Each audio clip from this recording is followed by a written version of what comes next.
Now अब proposal होता क्या है?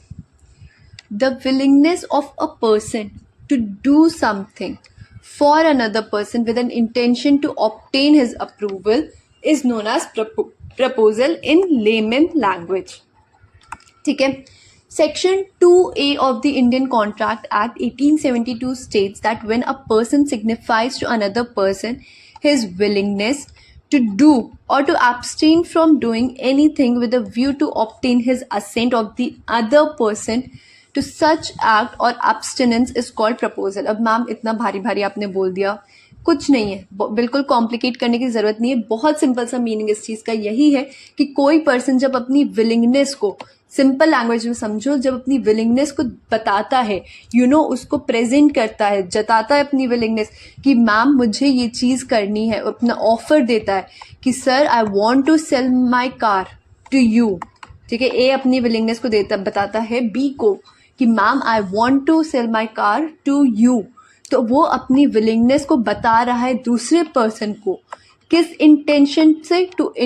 With an intention to obtain his approval. आप किसी को कोई चीज क्यों ऑफर करोगे? आप इसी इंटेंशन से तो ऑफर करोगे कि हाँ वो उस चीज को खरीद लेगा या खरीदेगा, वो उस चीज को एक थॉट देगा अप्रूव करने का मेरे ऑफर को. तो एक पर्सन जब अपनी विलिंगनेस बताता है अदर पर्सन को, the willingness of a person to do something for another person with an intention to obtain his approval is known as proposal. यही सेम चीज हमारे इंडियन कॉन्ट्रैक्ट एक्ट में सेक्शन 2A में दी गई है कि when a person signifies to another his willingness to do, कि मैं आपके लिए ये चीज करना चाहता हूँ, मतलब मैं आपको अपनी गाड़ी बेचना चाहता हूँ, या to abstain from doing, या कोई काम मना करता है, तो with the view to obtaining the assent of the other person to such act or abstinence is called proposal. Now एक important point क्या याद रखना है हमको प्रपोजल में? अब ऑफर और proposal should be made in specific terms. ये नहीं कि आपने कोई भी चीज वेगली कह दी और फिर आप उसको सोचोगे कि एक्सपेक्ट करोगे कि नहीं मैंने तो ऑफर दे दिया, कि ए बी के पास गया, हाँ मुझे अपनी कार बेचनी है. अब ए के पास तो भाई 5 कार्स हैं, कौन सी कार बेचनी है, कितने में बेचनी है, कब बेचनी है, ये सब कौन बताएगा? तो offer should be made in specific terms. Clear होनी चाहिए कि जो मेरी ब्लैक कलर की होंडा सिटी है मुझे वो बेचनी है आपको ऑन 27th ऑफ दिसंबर. ठीक है, बाय 27th ऑफ दिसंबर, कुछ भी कह लो, तो वो एक स्पेसिफिक टर्म्स में होनी चाहिए. ठीक है ना. Now there is a difference between offer and invitation to offer. इस चीज को समझना आगे मैं बताती हूँ, रुको. A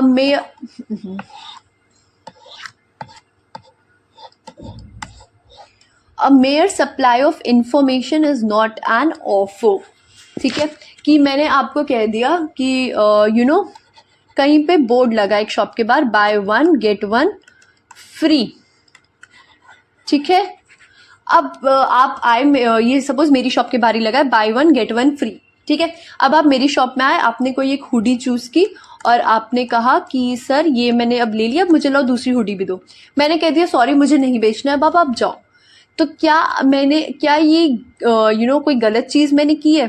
क्या मैंने आपको कोई ऑफर दिया था? नहीं, मैंने सिर्फ आपको एक इनविटेशन दिया था, मैंने सिर्फ आपको एक इन्फॉर्मेशन सप्लाई की थी. I gave you just an invitation to the offer, I didn't give you an actual offer. मैं आपको आके ये नहीं कही कि आओ मेरी शॉप में आओ, बाय 1 get 1 चल रहा है, आप कोई भी हुडी उठाओ, उस पर मैं आपको दूसरी हुडी फ्री दूंगी. नहीं, मैंने बस अपने शॉप के बाहर एक बोर्ड लगा दिया था बाय 1 get 1 फ्री. उसमें मैं आपसे डायरेक्टली कोई कम्युनिकेशन नहीं कर रही हूँ, बस मैंने एक होर्डिंग लगा दी थी. तो ये क्या है? ये इन्विटेशन टू ऑफर है. ठीक है, ये एक डायरेक्ट ऑफर नहीं है. इनविटेशन टू ऑफर में से मैं पीछे हट भी सकती हूँ, मैं बोल भी सकती हूँ कि नहीं मुझे ये काम नहीं करना है. क्लियर?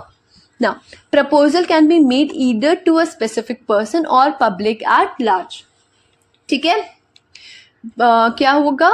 या तो आप एक पब्लिक अब ये बाय 1 get 1 फ्री का ऑफर क्या है? क्या एक स्पेसिफिक पर्सन के लिए है?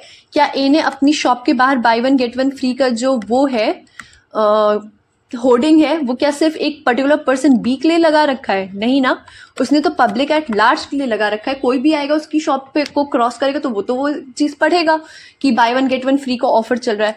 तो ये चीज क्या है? Proposal can be made to either a specific person or public at large. ठीक है। A proposal is complete only when it is communicated to the offeree or to the proposee. Until and unless A B को ये चीज़ communicate नहीं करेगा कि मुझे अपनी car बेचनी है, I want to sell out my car, तब तक उस चीज़ को हम ऑफर या प्रपोजल नहीं कंसिडर करेंगे। हम उस चीज़ को नहीं मानेंगे कि ए ने अपनी विलिंगनेस बी को बताई है। तो एक प्रपोजल को कंप्लीट करने के लिए एक कम्युनिकेशन बहुत ज़्यादा इम्पॉर्टेंट है। समझ में आई मेरी बात ना? ये चीज मैंने आपको बताई थी, ऑफर और इनविटेशन टू ऑफर, कि विलिंगनेस टू बाई और sell something is called an offer और mere display of goods is an invitation to offer. ठीक है, मैं एक बुक सेलर हूँ, मैंने बस अपनी शॉप पे बुक्स को लगा रखा है, बट मेरा कोई इंटेंशन नहीं है उनको बेचने का, तो ये क्या होगा, बस वो एक इनविटेशन टू ऑफर है। बट जब आप मेरी शॉप पे एंटर करोगे, मैं आपको ग्रीट करती हूँ, मैं आपको और ऑफर्स, डिस्काउंट्स, स्पेसिफिक चीजें बताती हूँ, तो वो क्या है, ऑफर है। ठीक है, चलो मैं आपको बोलूंगी कि सपोज मैम आप ये बुक खरीद लो, I give you 20% discount, you buy 2 books, I give you 50% discount. ये क्या है, ये ऑफर है। अगर मैं सिंपली बस वो बुक्स को लगा दूं तो वो क्या होगा, invitation to offer. Moving ahead, acceptance. Acceptance is the willingness of the other person, the offeree or the proposee, to accept the offer and enter into a specific legally binding relationship with the offerer or proposer. क्या कहता है ये एक willingness है, किसकी, offeree की, to accept the offer and enter into a specific legally binding relationship with the offerer या proposer. ठीक है, बहुत क्लियर।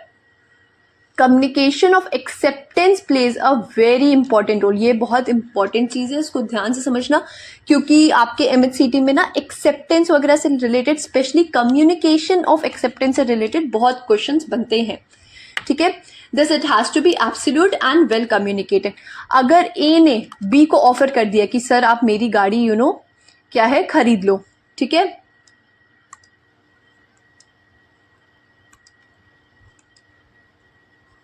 आप जो है, जस्ट अ सेकेंड,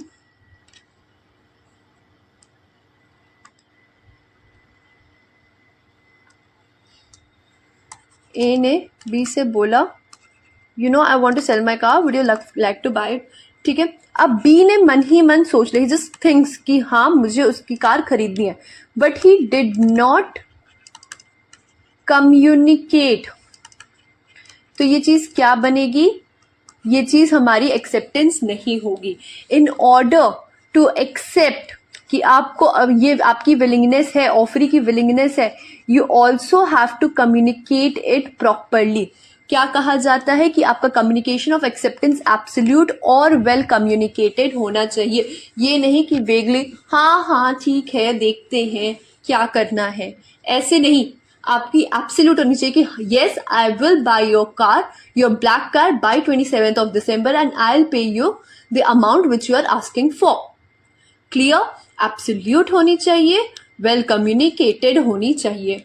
क्लियर हुई मेरी बात? चलो आगे बढ़ते हैं। अब कम्युनिकेशन ऑफ एक्सेप्टेंस होता है दो तरीके से, या तो हमारा पोस्टल मोड होना चाहिए या तो हमारा आगे है इलेक्ट्रॉनिक मोड।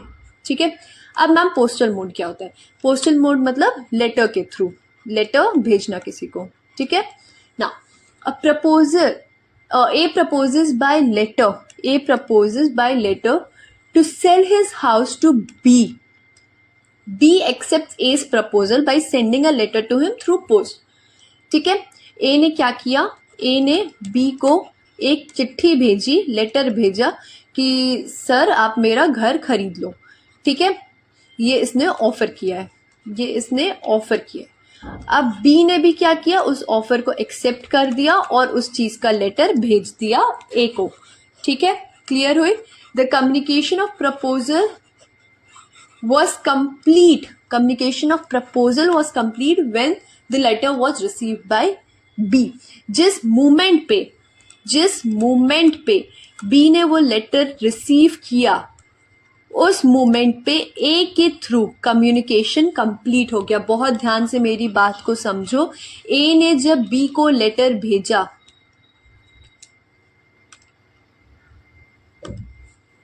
ए ने जब बी को लेटर भेजा ऑफर करते हुए, तब वो बी ने जब उस लेटर को रिसीव कर लिया, तब ए के अगेंस्ट वो प्रपोजल कंप्लीट हो गया। प्रपोजल कब कंप्लीट हुआ? When B received the letter. Clear? Now the communication of acceptance is complete as against A when the letter is posted by B and as against B when the letter is received by A। अब ma'am ये क्या बोल दिया आपने, समझो चलो। The communication of acceptance is completed as against A when the letter is posted by B। मतलब B ने एक्सेप्ट कर ली कि हाँ मैं आपका घर खरीद लूंगा, ये A है ये B है, ठीक है। अब जिस मोमेंट पे B ने लेटर पोस्ट कर दिया, हम ये मान लेंगे, अज्यूम कर लेंगे कि उसने एक्सेप्टेंस ए को कम्युनिकेट कर दी।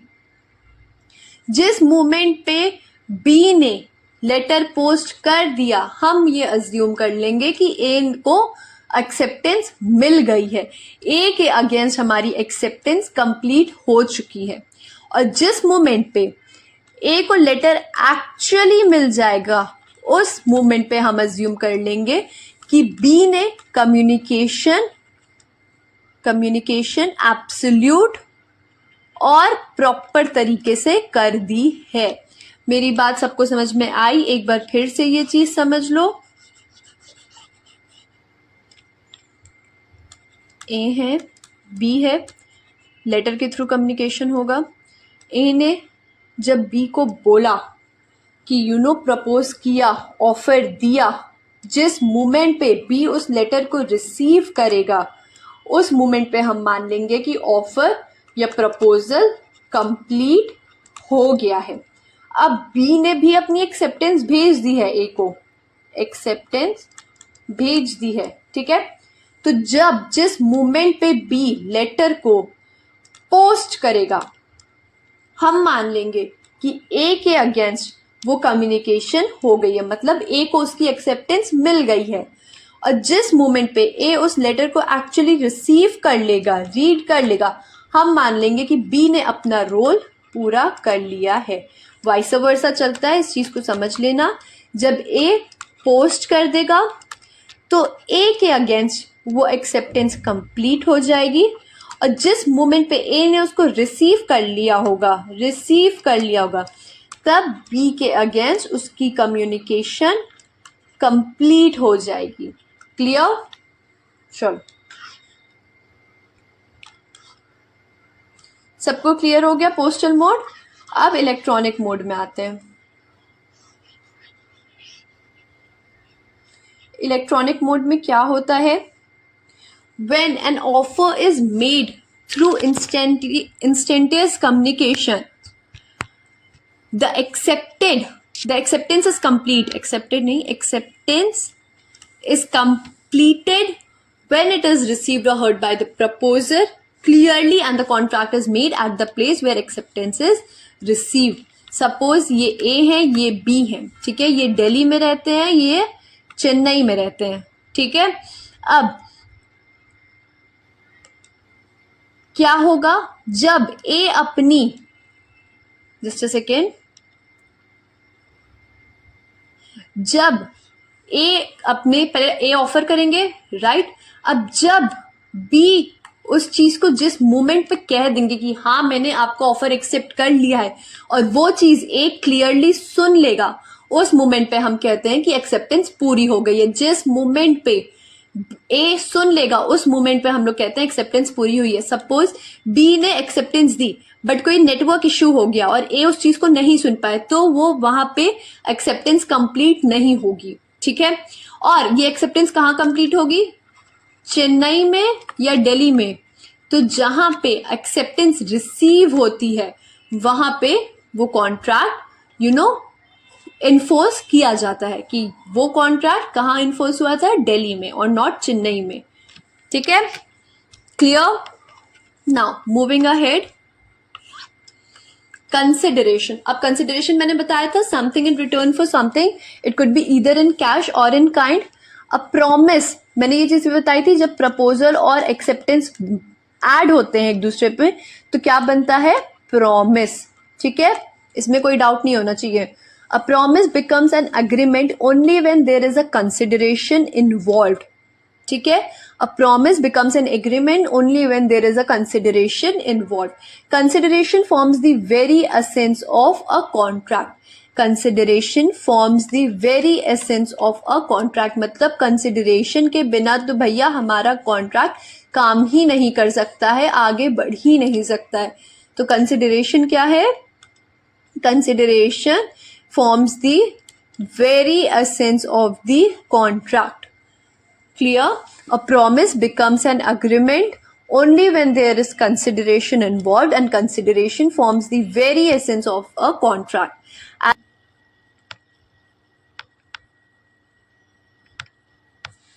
Now, as studied earlier, consideration is also an important element.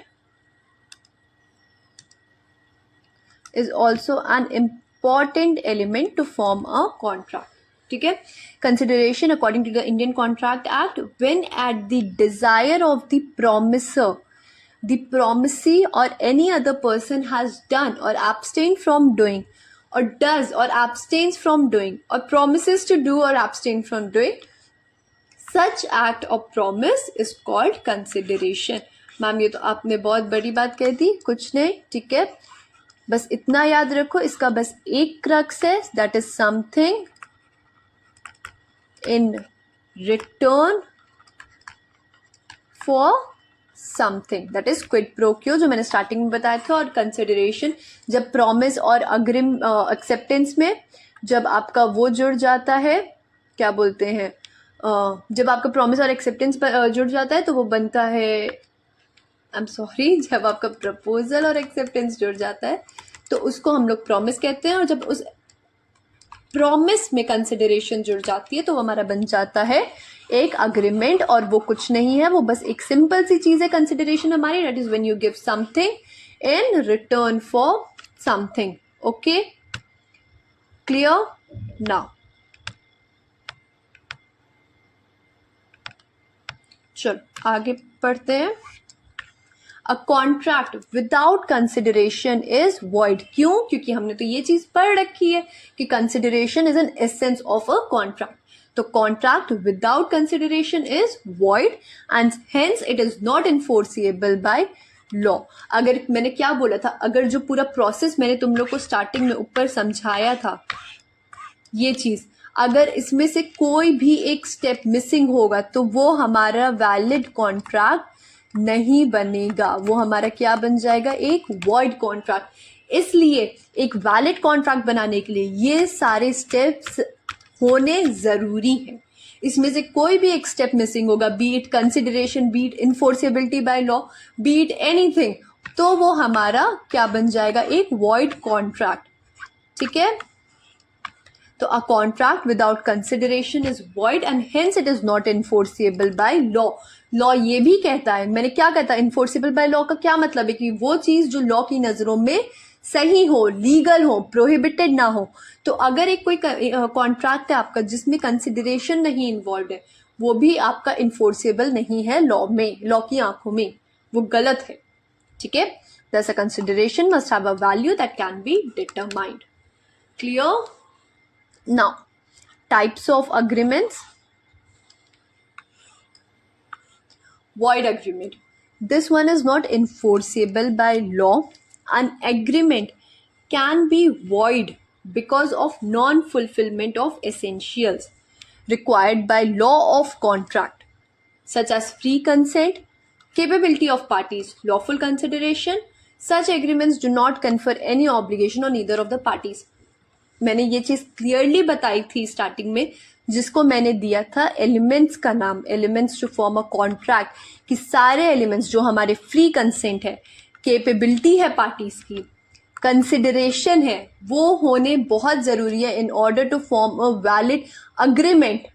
अगर जिस पार्टी ने प्रपोजल दिया है, जिस पार्टी ने एक्सेप्टेंस ली है, अगर वही दोनों केपेबल नहीं है तो क्या हमारा अग्रीमेंट बन सकता है? क्योंकि हमने तो पढ़ा था जब प्रपोजल में एक्सेप्टेंस जुड़ती है तभी तो हमारा प्रॉमिस बनता है, और जब उस प्रॉमिस में एक कंसिडरेशन जुड़ती है तभी तो वो हमारा अग्रीमेंट बनता है. तो जब हमारी कंसिडरेशन ही लॉफुल नहीं होगी। जब हमारी लॉफुल, ये जो लॉफुल कंसिडरेशन वही नहीं होगी, सपोज एक अनलॉफुल कंसिडरेशन है, सपोज जो कैपेबिलिटी है पार्टीज की, मेरे जो प्रॉमिसर हैं, प्रॉमिसी हैं, वही दोनों कैपेबल नहीं है, तो क्या एक वैलिड अग्रीमेंट बन पाएगा? क्या एक वैलिड अग्रीमेंट के बाद कॉन्ट्रैक्ट बनता है, लेकिन जब हम लोग एक अग्रीमेंट ही वैलिड नहीं बना पाएंगे तो क्या हम लोग एक कॉन्ट्रैक्ट वैलिड बना पाएंगे? नहीं। समझ में आई मेरी बात? चलो, तो यहाँ पे कहा क्या गया है, the void agreement is not enforceable by law. An agreement can be void because of non-fulfillment of essentials, जो आपके elements थे required by law of contract, such as free consent, capability of the parties, lawful consideration, etc.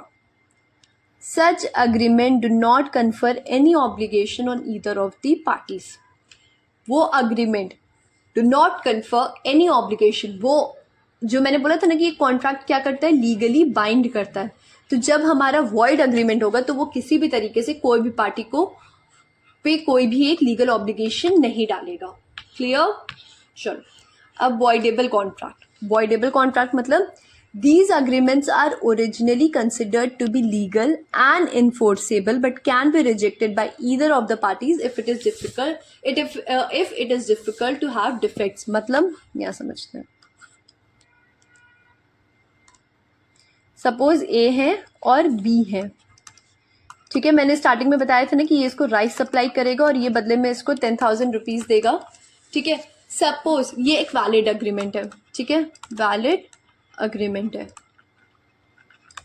अब suppose B को ये पता लगता है कि जो उसके राइस है वो बासमती राइस नहीं है बट वो डिफेक्टेड राइस है, कुछ बहुत ही पुअर क्वालिटी के राइस हैं। तो यहाँ पे बी क्या कर सकता है, अब ये बन जाता है एक वॉइडेबल अग्रीमेंट। वॉइडेबल अग्रीमेंट मतलब जब किसी अग्रीमेंट में कोई एक डिफेक्ट निकल आए, ऐसा नहीं है कि वो आइज ऑफ लॉ में वैलिड नहीं है, वो आइज ऑफ लॉ में वैलिड है वो पूरा, लेकिन अगर उसमें कोई डिफेक्ट निकल आए, जैसे बासमती राइस की जगह एक पुअर क्वालिटी राइस वो हमको बेच रहे हैं, हमको ये पता लग जाए, तो वो वॉइडेबल अग्रीमेंट बन जाएगा। वॉइडेबल अग्रीमेंट मतलब कि अब कोई भी एक पार्टी दोनों में से उसको मना कर सकती है। यहाँ पे बी का लॉस होगा क्योंकि उसको तो ए को तो 10,000 पेमेंट मिल जाएगी, बट बी का लॉस होगा, तो बी यहाँ पे उसको वॉइड कर सकता है, मतलब खत्म कर सकता है अपनी तरफ से। वॉइडेबल मतलब कि कोई भी पार्टी एक उस अग्रीमेंट को खत्म कर सकती है, रिजेक्ट कर सकती है अपनी तरफ से बिना वो कुछ भी किए, ठीक है। If it is discovered to have defects. Clear, these agreements are originally considered to be legal and enforceable but can be rejected by either of the parties if it is discovered to have defects। समझ में आई मेरी बात? ये होते हैं हमारे voidable agreements। Now, valid agreement, these agreements have lawful object, lawful consideration between the free consent between the competent parties whose consent are also free and they are not expressly void। जहाँ पे सारे elements present होंगे उसको हम लोग कहते हैं एक वैलिड अग्रीमेंट। जहाँ पे कोई भी डिफेक्ट नहीं होगा, जो कि वॉइड ना हो, इन्फोर्सिएबल भी हो लॉ की आंखों में, उनको हम लोग क्या कहते हैं, वैलिड अग्रीमेंट्स, ठीक है। मैम, अब अग्रीमेंट और कॉन्ट्रैक्ट में क्या डिफरेंस है? कोई बहुत मेजर डिफरेंस नहीं है। एक बात मेरी हमेशा याद रखना कि every contract is an agreement but all agreements are not contract।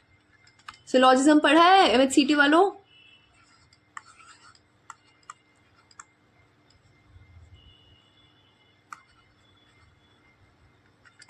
ये अग्रीमेंट है, ये वेट, ये कॉन्ट्रैक्ट है आपका, ये अग्रीमेंट है।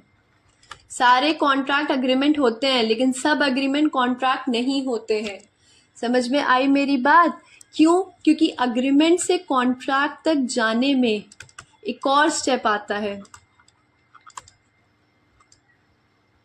जिसको हम लोग कहते हैं हाँ इन्फोर्सिबिलिटी बाय लॉ, जिसका मतलब है क्या वो चीज़ हमारी लॉ की नज़रों में सही है। तो अगर वो चीज़ नहीं सही होगी तो वहीं पे हमारे स्टेप्स रुक जाएंगे, हमारे एग्रीमेंट कॉन्ट्रैक्ट नहीं बन पाएंगे। करेक्ट, समझ में आया? चलो अब elements of contract in detail, जो मैंने बताया था कि बहुत इंपॉर्टेंट चीज़ है। पहला आता है कॉम्पिटेंट पार्टीज। कॉम्पिटेंट पार्टीज मतलब हमारी कैपेबिलिटी, पार्टीज की कैपेबिलिटी।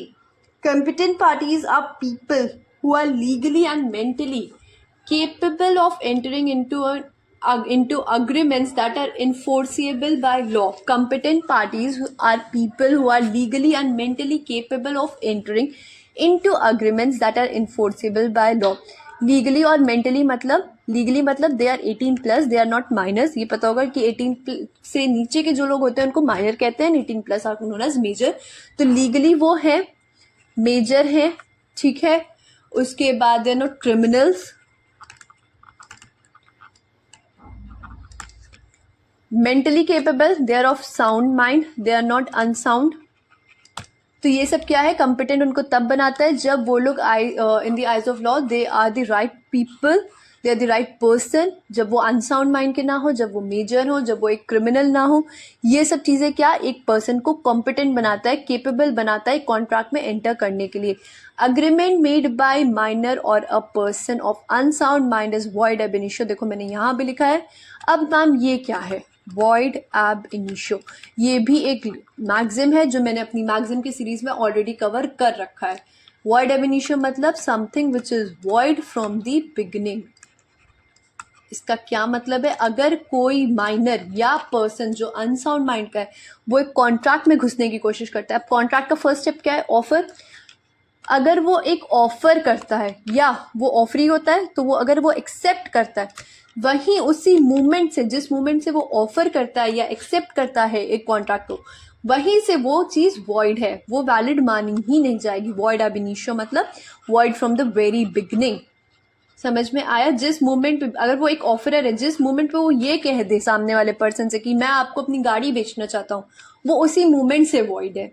भले ही सामने वाली पार्टी अब मेजर क्यों ना हो, भले ही सामने वाली पार्टी साउंड माइंड की क्यों ना हो, भले ही सामने वाली पार्टी पूरी तरीके से केपेबल क्यों ना हो, बट अगर दो में से कोई एक पार्टी भी माइनर है या अनसाउंड माइंड की है, तो वो कॉन्ट्रैक्ट हमारा वॉइड एब इनिशियो होगा, as they are not in a position to understand the nature and consequence of their act.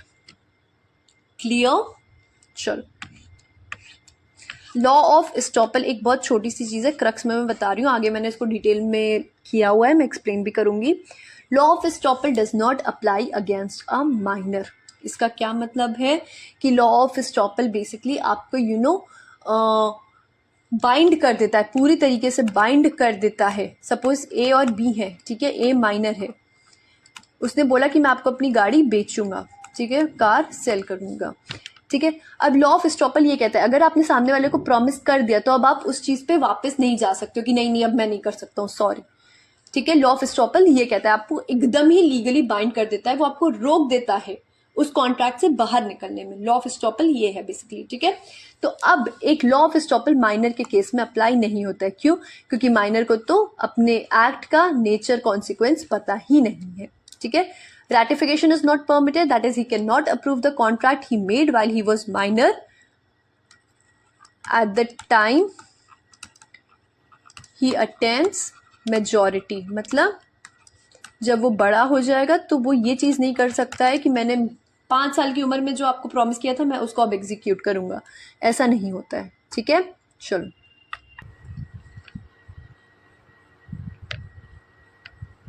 Free consent.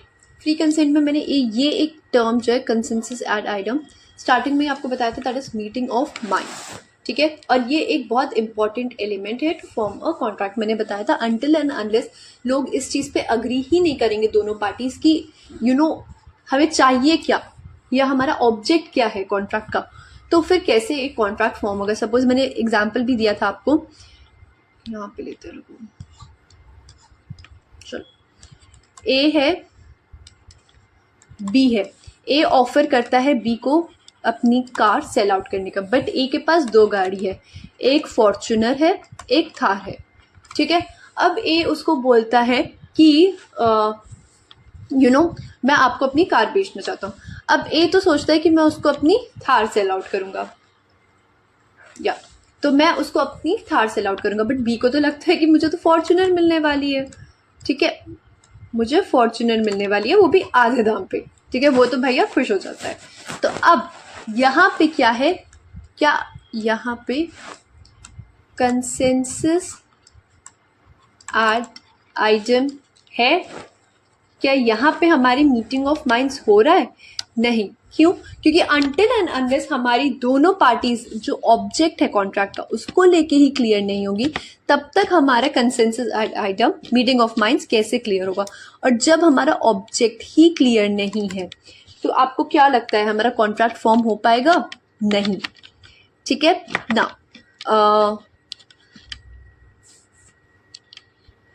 Consensus at item, that is meeting of minds, is an important element to form a contract, ठीक है।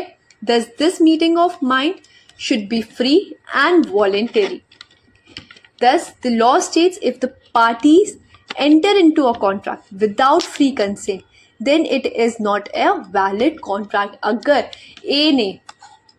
ए अपनी Thar cell कर रहा है, ठीक है, उस पे सी जो उसका कोई फैमिली मेंबर है, सी ने बहुत प्रेशर डाला, ए पे बहुत प्रेशर डाला कि नहीं तुमको तो थार सेल करनी ही करनी है, जबकि ए का मन था कि नहीं वो भी फॉर्च्यूनर ही सेल करे, बट सी ने ए पे बहुत प्रेशर डाला कि नहीं you have to sell your Thar, ठीक है।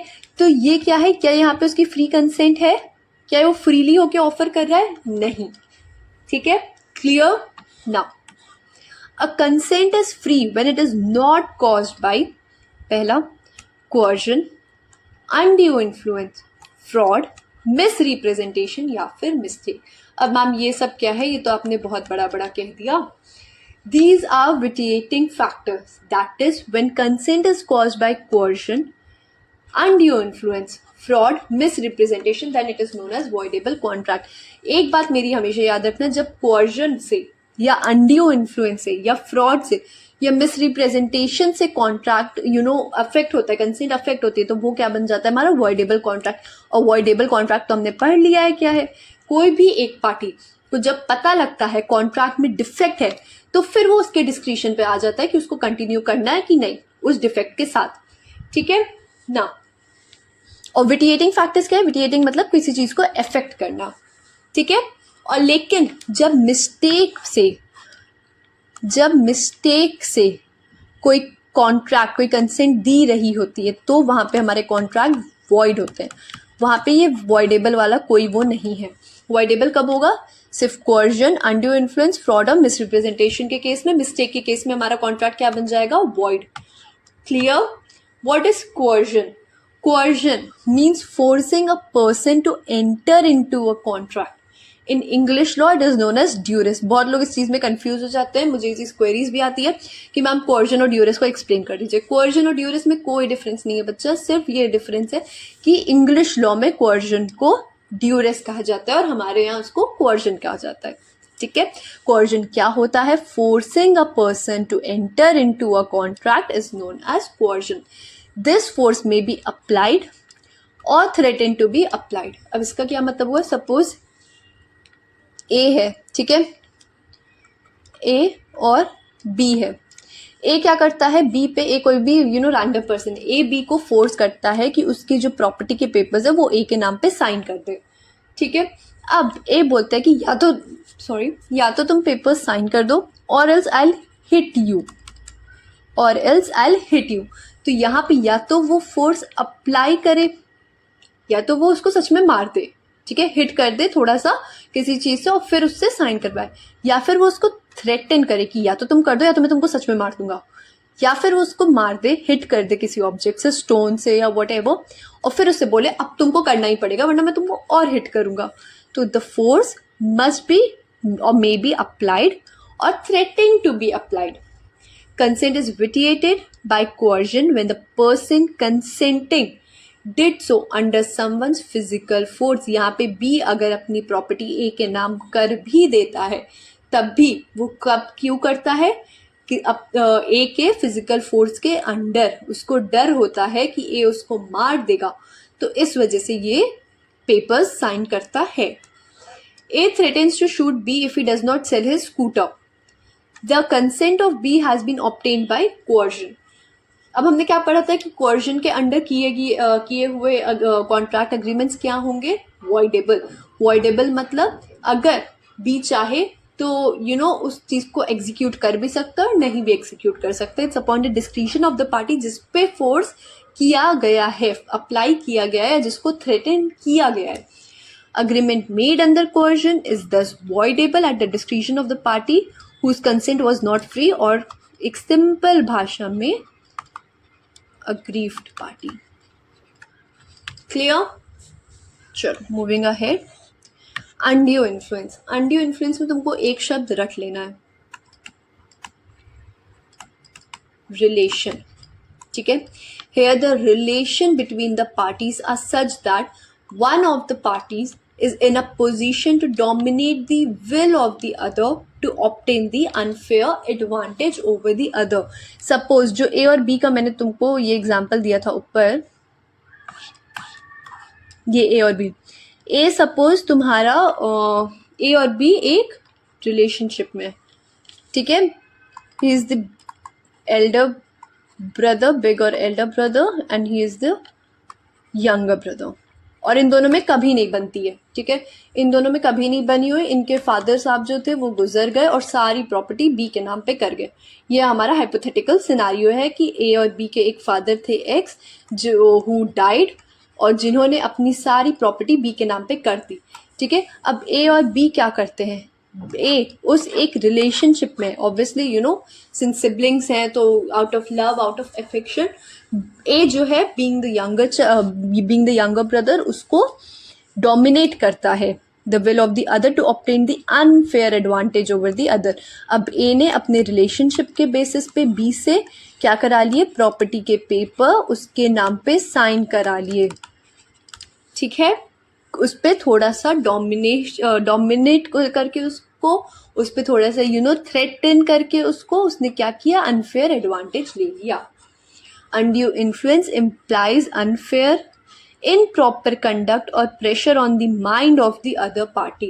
क्या हुआ? Conduct हुआ, pressure हुआ on the mind of the other party, so it enters into an agreement. B डर गया ए के कारण. ए ने जो हरकत की, जो उसको हिट किया, उस कारण से बी जो था हमारा यहाँ पर, जो हमारे एल्डर ब्रदर था बी, वो डर गया. Clear? Here parties are indirectly compelled to enter into the contract. Now, अब अनड्यू इन्फ्लुएंस में एक चीज हमें और याद रखनी है, वो है फिड्यूशरी रिलेशनशिप. ऐसा नहीं है कि भाई अगर ए और बी नेबर्स हैं तब भी अनड्यू इन्फ्लुएंस लग जाएगा, या कोई दूर के चाचा भतीजे हैं तो लग जाएगा. नहीं, रिलेशनशिप मैटर करता है, लेकिन रिलेशनशिप से ऊपर एक चीज आती है, वो है हमारा फिड्यूशरी रिलेशनशिप. फिड्यूशरी का क्या मीनिंग होता है? फिड्यूशरी का एक सिंपल सा मीनिंग होता है, जो होता है हमारा ट्रस्ट. एक ट्रस्ट का रिलेशनशिप होता है, भाई बहन, husband wife, child and father, और ऐसे करके. ठीक है. In such cases undue influence is presumed. सिर्फ यही नहीं, बट क्या एक डॉक्टर पेशेंट के बीच में फिड्यूशियरी रिलेशनशिप होता है? आप क्यों सेम डॉक्टर को विजिट करते हो हर छोटी इनकन्वीनियंस पे? क्यों? क्योंकि आपके बीच में एक फिड्यूशियरी रिलेशनशिप है. आपको पता है अगर मैं इस डॉक्टर के पास जाऊंगा तो वही मुझे ठीक कर देगा. Principal agent. आप अपने सर्वेंट को कोई एक काम क्यों देते हो? क्यों? क्योंकि आपको थोड़ा ट्रस्ट है उस पर कि हाँ अगर मैं एब्सेंस में होगी अगर मैं घर के बाहर भी जाऊंगा तो he is not gonna steel anything from my house, he is not gonna run away with the things in my house. तो ये क्या है? एक फिड्यूशरी रिलेशनशिप, और यहाँ पे भी अनड्यू इन्फ्लुएंस लगेगा. Clear? If an agreement is induced by undue influence it is avoidable at the option of the party whose consent was vitiated by the undue influence. Same चीज मैंने बोला, जिस भी पार्टी की कंसेंट विटिएट होगी उसी के डिस्क्रिशन पे हमारा कॉन्ट्रैक्ट वॉइडेबल होता है. चलो, फ्रॉड. फ्रॉड क्या है? The element of fraud is intentional. ये एक शब्द की गांठ बांध लो, इसको याद कर लो. फ्रॉड में जो है हमारा intentional defrauding by the party. The element of fraud is what? Intentional defrauding by the party. Suppose a shopkeeper intentionally sells out low quality rice claiming it to be basmati rice. ठीक है, ए और B के case में भी हमने क्या किया था, मैंने बोला था ना कि ए उसको राइस सेल करता है बट वो उसको बासमती की जगह पुअर क्वालिटी सेल कर देता है. तो यहाँ पे भी क्या हुआ, ए क्या कर रहा था बी के साथ, फ्रॉड. यहाँ पे इंटेंशनली उस चीज को लेकिन होना चाहिए. अनटिल एंड अनलेस वो चीज इंटेंशनल नहीं होगी वो चीज हमारी फ्रॉड नहीं कंसिडर की जाएगी. The representation must have been made knowingly that it is false or carelessly done without asserting its truth. The false representation must have been made by the party himself or with his knowledge or by his agent. Clear, मेरी बात सबको clear हुई. ये चीज़ बहुत matter करता है हमारा कि आपने वो चीज़ इंटेंशनली बोली है. सपोज मैंने जो कार सेल की, ठीक है, वो कार बहुत पुरानी थी, आज में मार्केट वैल्यू उसकी सिर्फ 5 लाख है. बट ये ए पर्सन है, ठीक है, ए की कार है, ए ने एक को एक कार सेल करनी है सी को, और वो उसकी इतनी कार पुरानी है, उसमें इतने डिफेक्ट्स हैं कि आज की तारीख में उसकी मार्केट वैल्यू सिर्फ 5 लाख है. बट भैया वो सी को जाते हैं, वो इतना एग्जैजरेट कर देते हैं चीज़ों को और कहते हैं अरे एकदम नया मॉडल है ये. तो सी को C is not aware about the cars और ये सब चीज़ों के बारे में, वो थोड़ा लेस एजुकेटेड होता है, तो एग्जैजरेट कर देता है कि नया मॉडल है, 10 लाख रुपीज़ आज उसकी मार्केट वैल्यू है. 10 भी क्या, चलो 12 लाख रुपीज़ इसकी मार्केट वैल्यू है, but I am giving you it only for 10 lakh rupees. मैं 2 लाख रुपए कम कर रहा हूँ एंड ऑल दैट ब्ला ब्ला ब्ला. तो यहाँ पे ए उसके साथ क्या कर रहा है, यहाँ पे ए उसके साथ फ्रॉड कर रहा है. ठीक है, क्यों इसको फ्रॉड बोलेंगे, क्योंकि पहला तो वो इंटेंशनल है, नोइंगली है. समझ में आया, इसीलिए उसको हम लोग क्या कहते हैं, fraud. Misrepresentation, where a statement made by one party to another which he believes to be true and also have the reason to be true, however it is not true, then it is termed as misrepresentation. Misrepresentation और fraud में बस एक चीज़ का difference होता है, वो होती है हमारी इंटेंशन. फ्रॉड में हमारी इंटेंशन प्रेजेंट होती है, मिसरिप्रेजेंटेशन में हमारी इंटेंशन प्रेजेंट नहीं होती. सपोज ए को सच में लगता था कि आज जो उसकी कार है उसका मॉडल बहुत अच्छा है और उसकी मार्केट वैल्यू आज की तारीख में 12 लाख है. ठीक है, तो ये चीज़ हमारी क्या होगी, misrepresentation. Misrepresentation thus is a wrong statement of fact made innocently. See, मैंने क्या कहा, इंटेंशन नहीं होती है मिस रिप्रेजेंटेशन में. That is without any intention to deceive the other party. In such a case aggrieved party may avoid the contract. Clear? Now, mistake.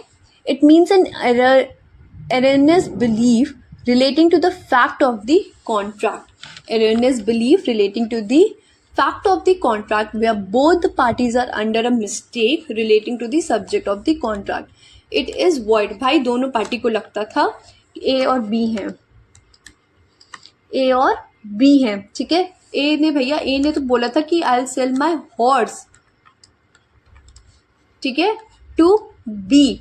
But जब वो घर आता है वो देखता है कि उसका हॉर्स जो है वो भाग जाता है, रन अवे, उसका हॉर्स भाग जाता है. तो यहाँ पे क्या है, दोनों पार्टी मिस्टेक में है कि जो हमारा सब्जेक्ट है, देखो सब्जेक्ट ऑफ द कॉन्ट्रैक्ट, उसको लेके मिस्टेक में होते हैं. Clear, clear. और ये चीज़ उसके सेल आउट करने से पहले की होती है. सपोज उसने 12 o'clock पे बी को बोला 12 PM कि I sell you my horse, but वो इस चीज़ से अनअवेयर है कि उसका हॉर्स तो आज सुबह 11 बजे ही भाग गया. तो ये क्या है, मिस्टेक है. ठीक है, और यहाँ इन केसेस में क्या होता है, हमारा कॉन्ट्रैक्ट वॉइड होता है. क्यों, क्योंकि जो हमारा सब्जेक्ट है कॉन्ट्रैक्ट का, वही उसी को लेके हम लोग गलत सोच रहे थे आज तक. तो मिस्टेक किस किस बेसिस पे हो सकती है, ओनरशिप के बेसिस पे, कौन उसका रियल ओनर है, एग्जिस्टेंस के बेसिस पे, मैंने क्या कहा, हॉर्स भाग गया, या प्राइस के बेसिस पे. ठीक है. Another case where a contract turns out to be void under the circumstance of mistake is as of the nature of the contract. That is, person entering into the contract which he never intended to but did due to mistake or fraud. भैया हम तो गए थे हम तो गए थे market एक कार खरीदने. हमने एक कार खरीदनी थी और हमने जो था, मेरा एजेंट था, हमने उनको बोला कि हमको कार दिला दो. उन्होंने बोला ठीक है, एक अग्रीमेंट मुझसे साइन कर दो, ठीक है, कि मैं आपको एक अच्छी कार दिलाऊंगा and you will give me 10% commission. ठीक है, लेकिन अब उस अग्रीमेंट में कार की तो बात ही नहीं थी, उस अग्रीमेंट में तो हॉर्स की बात कर दी उसने. तो जब nature of the contract, that is a person enters into a contract which he never intended to, उसको हॉर्स थोड़ी ना खरीदना था, उसको तो कार खरीदना था, लेकिन वो कौन से कॉन्ट्रैक्ट में आ गया, हॉर्स खरीदने के कॉन्ट्रैक्ट में। तो ये यहाँ पे भी हमारे कॉन्ट्रैक्ट वॉइड होते हैं जो एक मिस्टेक या फ्रॉड से किए गए हो हमारे साथ। Clear everyone? About the lawful object, talking about the lawful object. अब लॉफुल ऑब्जेक्ट क्या होता है ma'am? If the object of the contract is illegal by the statute और common law, the contract will be void and unenforceable in the court of law. ठीक है, अब इसका क्या मतलब हुआ? इसका ये मतलब हुआ कि जो ऑब्जेक्ट है हमारा, मतलब जो मेन चीज़ है हमारी कॉन्ट्रैक्ट में दो लोगों के बीच में, उसको हम लोग कहते हैं ऑब्जेक्ट या फिर सब्जेक्ट। ठीक है, अब सपोज ए है, बी है। ठीक है, एक मैंने एग्जांपल दिया था, रिमेंबर कि ए जो है बी को राइस सप्लाई करेगा और ये बदले में 10K का पेमेंट देगा। सपोज यहाँ पे जो ये राइस है ये ऑब्जेक्ट है। अब इस राइस की जगह कोई एक ऐसी चीज़ आ गई है जो है प्रोहिबिटेड बाय लॉ। ठीक है, सपोज यहाँ पे हमारा ऑब्जेक्ट हो गया ड्रग्स, कि ए जो है वो बी को क्या सप्लाई करेगा, उसको सप्लाई करेगा ड्रग्स। ठीक है, तो यहाँ पे जो ऑब्जेक्ट है हमारा वो क्या बन गया, अनलॉफुल, मतलब illegal, which is prohibited by law. तो एक एलिमेंट जो हमारा बहुत इंपॉर्टेंट है कॉन्ट्रैक्ट फॉर्मेशन के लिए वो है हमारा ऑब्जेक्ट। कैसा object? Lawful object. If the object of the contract is illegal by statute or common law, the contract will be void and unenforceable in the court. अब आगे बढ़ते हैं, इसके कुछ पॉइंटर्स हैं। एक है रिस्ट्रेंट ऑफ मैरिज। इसका क्या मतलब होता है? Every agreement in restraint of a marriage of any person other than the minor is void. मतलब सपोज ए और बी ने एक अग्रीमेंट किया, ए ने बी को बोला कि तुम सिर्फ मुझसे शादी करोगी, अगर मुझसे नहीं हुई तो किसी से भी नहीं। ठीक है, मुझसे नहीं तो किसी से नहीं। ये क्या हो गया? ये रिस्ट्रेन कर रहा है बी को to get married to the person of her choice. ठीक है, रिस्ट्रेन करना मतलब रोकना किसी को, तो रिस्ट्रेन ऑफ मैरिज मतलब किसी को मैरिज करने से रोकना। तो कोई भी अग्रीमेंट जो आपको रोकता है मैरिज करने से वो क्या होता है? Void, other than the minor. क्यों? बिकॉज माइनर की जो मैरिज है वो इंडिया में क्या है? इलीगल है। 18 से नीचे के जो लोग हैं उनकी मैरिज क्या है? इलीगल है इंडिया में। तो इसलिए every agreement in restrain of marriage of any person other than the minor is void. The restraint may be general or partial, but the agreement would be void. समझ में आया? भले ही रिस्ट्रेंट आप absolute तरीके से कर रहे हो कि अगर ए ने बी को बोला कि अगर मुझसे नहीं हुई तो किसी और से नहीं करनी है, तो या तो वो जनरल हो सकता है या तो पार्शियल भी हो सकता है। अच्छा, अगर 6 महीने तक मेरी तुम्हारी नहीं हुई तब तुम किसी और से कर लेना, तो मतलब 6 महीने तक भी तो उसने उसको रोक दिया ना। तो भले ही वो जनरल हो या पार्शियल हो, the agreement would be void. ठीक है, an agreement in restraint of a marriage of a minor is only valid.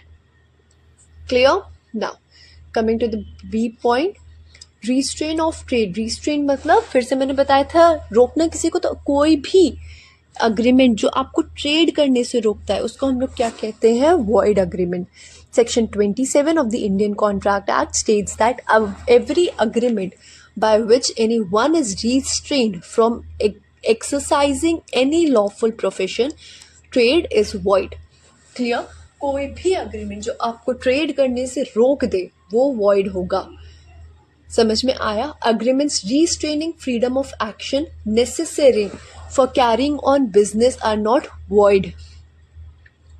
मतलब as law grants right to an individual to run their business according to their own choice. इसका क्या मतलब हुआ कि agreement restraining freedom of action necessary for carrying on any of the business. इसका ये मतलब हुआ कि आप अगर अपने बिजनेस में किसी एक पर्सन को रोकते हो कि अच्छा देखो हमें अपना बिजनेस सक्सेसफुली चलाना है, तो तुम कल से जो अकाउंट्स है वो होल्ड मत करना, कल से एक्स जो है वो हमारे अकाउंट्स होल्ड करेंगे। तो यहाँ पे किसी को रोकना एक एक्शन से जो कि नेसेसरी है बिजनेस कैरी करने के लिए, वो हमारा रिस्ट्रेन ऑफ ट्रेड में नहीं कहलाएगा, वो वैलिड होगा लॉ, क्योंकि ये कहता है आप वो सारे एक्शंस लो जो आपको अपना बिजनेस सक्सेसफुली रन कराने को लेना है, बट आप किसी को रोको मत, ठीक है। चलो, restrain of legal proceedings, an agreement by which a party is restricted to enforce his rights under a contract or by usual legal proceedings is a void agreement। मतलब जहाँ पे आपको रोक देता है कोई भी contract to exercise your rights or by usual legal proceedings is a void agreement। Clear? Now coming to D1 which is wagering agreements। wager का क्या मतलब होता है? बेट करना। अब जो बेटिंग एग्रीमेंट्स होते हैं बेसिकली, ठीक है, किसी चीज पे अगर आप बेट करते हो वो होते हैं हमारे void agreements। Clear? Agreements forbidden by law। An act is forbidden by law when it is considered as unlawful by any of the laws of the country। Thus, if the object of any contract is something which is forbidden by law, it is a void agreement। मैंने क्या समझाया था कि कोई भी एक अगर object आपका forbidden है, it is forbidden by law, वो एक acceptable नहीं है in the eyes of law। Suppose drugs, तो वो आपका क्या है? Agreement forbidden by law। मतलब अगर आपका object unlawful है तो those agreements are forbidden by law, those agreements are void। Clear? Doctrines। Doctrines में अब क्या है? प्रॉमिसरी एस्टॉपल मैंने एक बस स्टार्टिंग में क्रक्स दिया था, आपको याद है? अब इसको डिटेल में पढ़ते हैं। This doctrine basically stops or prevents a party into a contract from denying or not fulfilling its part to the contract। मतलब A और B सपोज जो है हमारी, ये A है ये B है। A ने बोला था कि मैं आपको राइस सप्लाई करूंगा और B ने बोला था कि मैं 10,000 का पेमेंट दूंगा। अब यहाँ जो प्रॉमिसरी एस्टॉपल है वो इन दोनों को बाइंड कर देता है और अब इन दोनों को ये रोकता है। अकॉर्डिंग टू प्रॉमिसरी एस्टॉपल ए और बी अब इस अग्रीमेंट से बाहर नहीं जा सकते हैं। Clear? They prevent the party into a contract from denying और not fulfilling its part of the contract. Clear? Thus, promise can be enforced, especially in commercial situation, as it is assumed there has been an intention to enter into a contract। Promissory estoppel क्या कहता है कि वो ये कहता है कि दो पार्टीज की सिंस इंटेंशन थी तभी तो वो लोग कॉन्ट्रैक्ट में आए हैं ना। तो जब आपकी एक वैलिड इंटेंशन है, आपकी विलिंगनेस है, तो अब आप लोग उस चीज से बाहर नहीं निकल सकते थे। ठीक है, चलो आगे करते हैं। Privity of contract. This doctrine states that a contract cannot confer right or claim damages on any person or agent except the parties to it। privity of contract basically क्या कहता है कि अगर A और B है, A को rice देना था, B को 10,000 रुपीज देना था, अगर A हट जाता है, निकल जाता है, अपनी ड्यूटी परफॉर्म नहीं करता है, तो उस केस में क्या होगा? उस केस में जो B है वो सिर्फ A से ही डैमेजेस क्लेम कर सकता है, किसी पर्सन C से नहीं। समझ में आई मेरी बात? ये है प्रिविटी ऑफ कॉन्ट्रैक्ट की the doctrine states that a contract can not confer right or claim damages on any person or agent except the parties to it. इस केस में सिर्फ ए और बी ही पार्टीज हैं, तो अगर बी ब्रीच करता है उस कॉन्ट्रैक्ट को तो ए सिर्फ बी से ही क्लेम कर सकता है एंड वाइस वर्सा, वो किसी रिलेटिव से, एजेंट से नहीं कर सकता। ठीक। However, if the contract is made for the benefit of a third party, then in that case the third party can enforce the contract। समझ में आई? अगर A और B के बीच में कोई कॉन्ट्रैक्ट होता जिससे C को बेनिफिट मिलना होता तो उस केस में डेफिनेटली वो C से क्लेम कर सकता था डैमेजेस। क्लियर? अब आता है frustration of contract. When a contract, just a second, when a contract to when a contract to do an act becomes impossible or by reason of some event which is promisor cannot prevent, the whole contract becomes void। मतलब frustration of contract basically क्या कहता है आपको कि suppose आपको कोई एक चीज, आपको A और B को सप्लाई कर, A को B को राइस सप्लाई करना था। आप सपोज जो A का वेयर हाउस है उसमें लग गई आग, तो अब यहाँ पे क्या हुआ? फ्रस्ट्रेशन ऑफ कॉन्ट्रैक्ट हो गया। कैसे? When a contract to do an act become impossible by some event which the promisor can not prevent. अब ए जो है उसको चाह के भी वो प्रिवेंट नहीं कर सकता था, तो the whole contract becomes void and the act becomes unlawful. Clear हुई मेरी बात गाइज? यही है आपका कॉन्ट्रैक्ट, इससे ज़्यादा कुछ नहीं है, ठीक है। एक चीज़ बस मैंने इस बारी इंक्लूड नहीं की थी, वो है आपके case laws due to some reasons, ठीक है। But do not worry, case law की मैं अलग वीडियो, जो आपके इंपॉर्टेंट केस लॉ हैं कॉन्ट्रैक्ट से रिलेटेड, उसकी मैं अलग एक वीडियो बना के अपलोड करूँगी। तो उस चीज़ की चिंता आप लोग मत करना कि मैम इसमें आपने केस लॉ नहीं इंक्लूड किए। जो जो इम्पोर्टेंट केस लॉज हैं वो मैं इसमें इंक्लूड कर दूंगी, बट आपके जो केस लॉज हैं, बट उससे ज़्यादा इम्पॉर्टेंट है कि आप इस पे कंसेप्ट क्लियर रखो, क्योंकि यहाँ इस कॉन्ट्रैक्ट में आपके कंसेप्ट के बेसिस पे क्वेश्चन सबसे ज़्यादा आएंगे एमएचसीटी में। क्लियर? अब और जो इसके मैक्सिम्स है वो मैंने ऑलरेडी मैक्सिम वाली सीरीज में कवर कर रखे हैं, तो प्लीज़ आप उसको रेफर करना। मैंने जो क्वेश्चन है मैंने मेरे टेलीग्राम चैनल पे टॉट की वन शॉट की वीडियो, उसके क्वेश्चंस, मैक्सिम्स सब कुछ शेयर कर दिया है, ठीक है। टॉट में ऐसी कोई भी चीज़ नहीं है जो कि अब रह गई है। You will find everything related to this particular topic on my Telegram channel, that is one stop solution for MHCT, ठीक है। I will add the link to my Telegram channel in the description box, ठीक है। बच्चा सिर्फ ये जो है इसका केस लॉ आपका इस पर्टिकुलर टॉपिक का कॉन्ट्रैक्ट का, वो मैं जल्दी ही बना के अपलोड कर दूंगी, उस चीज़ की चिंता मत करो। और तब तक के लिए take care, all the best. कोई भी इशू होगा drop your queries in the comment section और you can DM me on my Telegram channel, ठीक है। Prepare well for MHCT, one stop solution has your back. Thank you so much. I'll meet you in the another video.